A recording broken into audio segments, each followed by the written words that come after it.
एउटा मुटु हल्लाउने न्युज आएको रहेछ। राष्ट्रिय स्वतन्त्र पार्टीले राजनीतिक नियुक्ति पाएर आएका 1170 भन्दा बढीलाई पदबाट अलग रहन निर्देशन दिएको रहेछ। यदि अहिले नै अरे पदबाट वाह, अलग नभए 13 गतेपछि बन्ने सरकारले चाहिँ उनीहरूलाई निलम्बन गर्ने पनि भनेको रहेछ।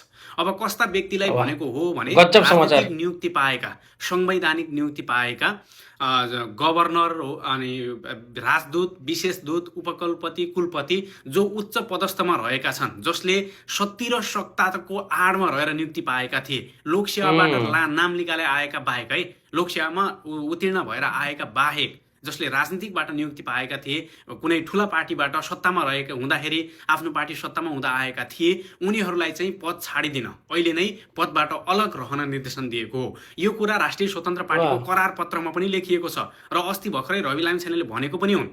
र अब केही दिनभित्र उनीहरू पदबाट अलग नभए राष्ट्रिय स्वतन्त्र पार्टीको सरकार बनेपछि उनीहरूले निलम्बन गर्ने भनेको छ। यो कुरा गर्नै पर्ने मध्येको एउटा कुरा पनि हो, किन भन्दा नेपालमा यो ओ कर्मचारी तन्त्र नभएर यसलाई चाकरी तन्त्र बनाएको छ। एउटा ठुलो पदस्थमा रहेकोले सानोलाई हेप्ने यो गर्ने भइरहेको छ। ओ तथापि लोकसेवाबाट नाम निकालेका बाहेक राजनीतिक नियुक्ति पाएकालाई लखड्नै पर्छ, निकाल्नै पर्छ पदबाट।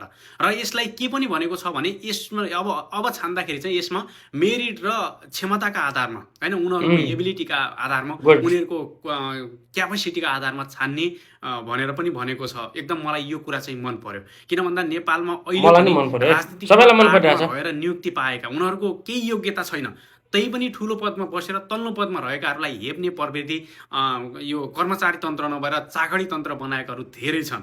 यिनीहरूलाई निकाल्न पर्ने पनि थियो। यो मलाई चाहिँ एकदम खुसी लाग्यो। तपाईँलाई के लाग्यो जस्ता हो त्यस्तै कमेन्ट गर्नुहोला अनि सेयर गर्न भिडियो नबिर्सिनुहोला। यो त गर्नै पर्ने काम हो क्या, यो काम त गर्नै पर्यो, गर्नु नि पर्छ। राम्रो काम गर्दै जानुहोस्, हामीले धन्यवाद दिँदै गर्छौँ।